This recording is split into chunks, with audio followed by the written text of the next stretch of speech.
Ukarimu wako ndio utakuunganisha na watu, na uchoyo wako pia utakutenga na Mungu na watu.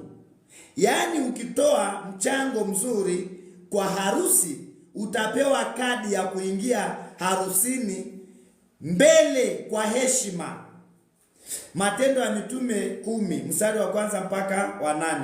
Kornelio alikuwa mtoa sadaka sana, mpaka ikampelekea Mungu kumtuma malaika kwake Kornelio na kumpatia majibu yake.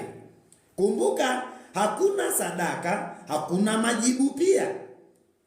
Sadaka ndiyo kiunganishi kati ya mtoaji na mpokeaji. Sadaka yako ilipo ndipo moyo wako ulipo. Sadaka yako ndiyo itaamua majibu yako yaweje. Woo!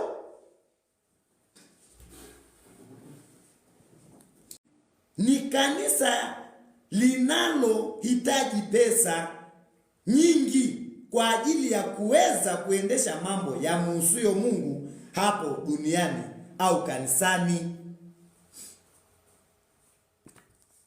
Kumbuka hivi, moyo wako uko mahali ambapo huwa unaweka sadaka mali zako.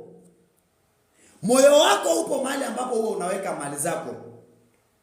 Kama mali zako huwa unazitoa kanisani, pia moyo wako utakuwa kanisani na kwa Mungu ambaye ni mmiliki wa kanisa.